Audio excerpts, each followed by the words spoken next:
From Bangladesh. He says, there is a hadith, whoever dies and he does not have an imam, he would die the death of people of pre-Islamic era. Mitatul Jahiliyyah. What does this mean? It means that each and every Muslim on earth must have an imam. Oh Sheikh, then you are our imam. Whoa, don't put me in trouble. I'm not an imam. What is meant by imam is not the leader of the salat. Here, imam means the Muslim ruler. So each and every Muslim must have an imam, that is a Muslim ruler who rules a country, who has an army, defense forces, he has the police forces under his control. This imam, we follow and obey his orders. So whoever has no imam, then his death is resembling the death of a person who died at the pre-Islamic era, at the times of Jahiliyyah, before Islam came. What does that mean? It means that each and every individual living in America, living in Europe, your allegiance is not to your government, is not to your president. Your allegiance must be to a Muslim ruler. But Sheikh, I was born and raised in this kafir country. You have to select a Muslim ruler who you believe to be fit to be a Muslim ruler and consider him to be your imam. And you abide by what he says. Although he's not going to give you any direct order to do this or that, but you have the allegiance of him being your Alhan from India. Assalamu alaikum, Sheikh. Alaikum assalam wa rahmatullah. There's a tafsir session going in the local mosque, and I heard one story from the tafsir person. The story goes basically like this. There's an old man and there's a young man. The young man abuses the old man, stating that he's worse off than his dog because of his old age. The old man stays quiet for some time, and once the old man nears his death, he tells his people that place my janazah in front of this young man, and they do.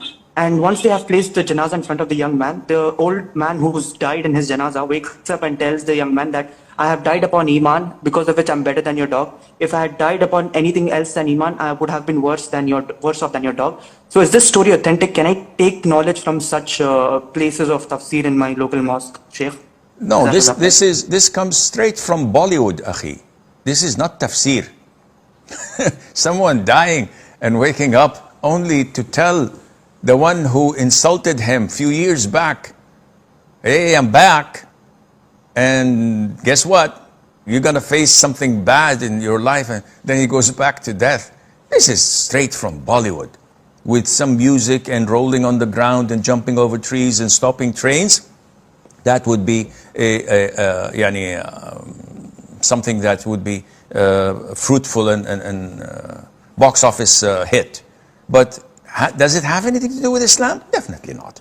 And should we learn from this person's tafsir? I can't judge. Sometimes da'is become storytellers, and stories have an impact on the listeners, that it draws their attention, it captivates them, and it has a profound impact on them. Some even cry and weep out of sadness or emotional impact. Some would benefit. This would unfortunately be the wind for the sails of such storytellers to indulge in more and more and more, which in many cases are not true.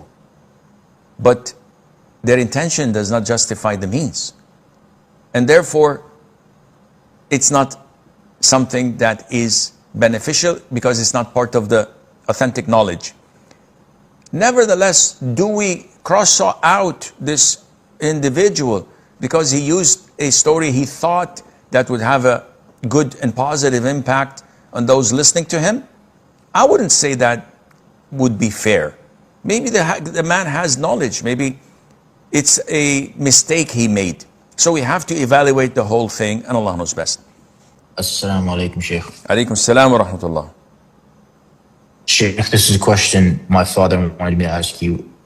He asks, when a person is being tortured and tormented in his grave, is it the soul that gets the suffering or the body?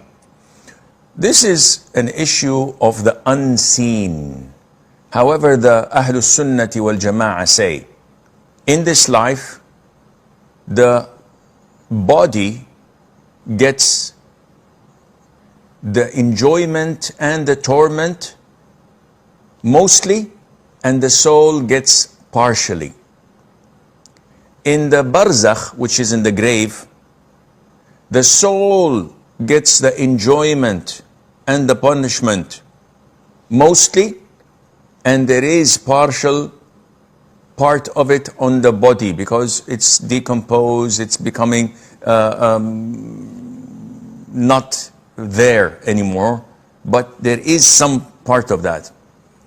On the Day of Judgment, whether in heaven or hell, the enjoyment is fully on both body and soul, and the torment and the punishment is fully on the body.